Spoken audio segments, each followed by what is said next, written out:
சொல்லுகிறது. பாவம் செய்தவருடைய ஆத்மா எங்கே செல்லும் தெரியுமா? பரிசுத்த வேதம் நம்ம சொல்லுகிறது, பாவம் செய்தவருடைய ஆத்மா சாகவே சாகும். இந்த ஒளிபெருக்கை கேட்டு கொண்டிருக்கிற பிரியமானவர்களே, பாவம் செஞ்சு செஞ்சு எல்லாரையும் ஏமாத்தலாம் நினைக்கலாம். ஆனா உன்னிய எண்ணியம் படித்த இயேசுனாரை ஏமாத்தவே முடியாதுங்க.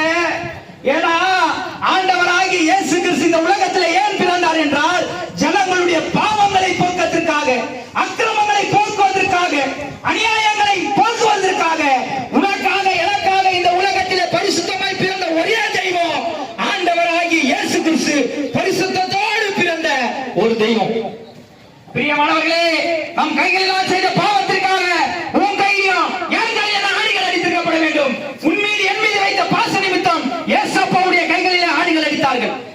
நீ நான கால்களில் செய்த பாவத்திற்காக ஏசப்பாவுடைய கால்களில் ஆணிகள் அடித்திருக்கப்பட வேண்டும்.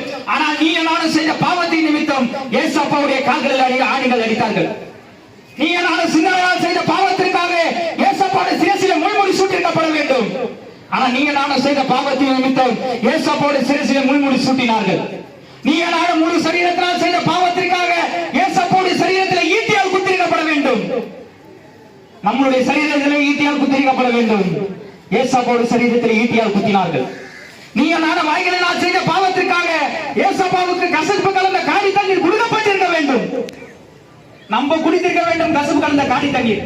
உனக்காக எனக்காக ஆண்டவராகிய இயேசு கிறிஸ்து கசப்பு கலந்த காடி தண்ணீரை வாங்கி குடித்தார். பிரியமானவர்களே, பிரியமானவர்களே, ஆண்டவராகிய இயேசு கிறிஸ்து மதத்திற்கான ஒரு தெய்வம் அல்ல.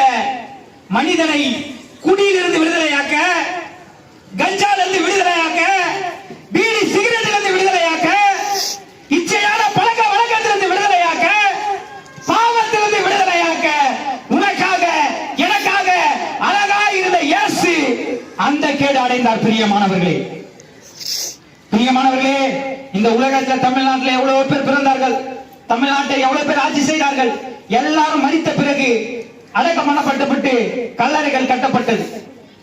ஆனால் ஆண்டவராகி இயேசு கிறிஸ்துவும் பிறந்தார், வாழ்ந்தார், உனக்காக எனக்காக சிலுவையை சுமந்தார், உனக்காக எனக்காக தம் உடலில் உள்ள அனைத்து ரத்தங்களையும் சிந்தின ஒரே தெய்வம், உண்மையான தெய்வம் ஆண்டவராகிய இயேசு கிறிஸ்து. பிரியமானவர்களே, பிரியமானவர்களே, ஆண்டவராகிய இயேசு கிறிஸ்துவையும் சிலுவையை அறைய உண்டு மரித்தார். தான் சொன்னபடி மூன்றாவது நாள் உயிரோடு எழுந்த சரித்திர தெய்வம், வரலாற்று தெய்வம் ஆண்டவராகிய இயேசு கிறிஸ்து. பிரியமானவர்களே, நம்ம வீட்டு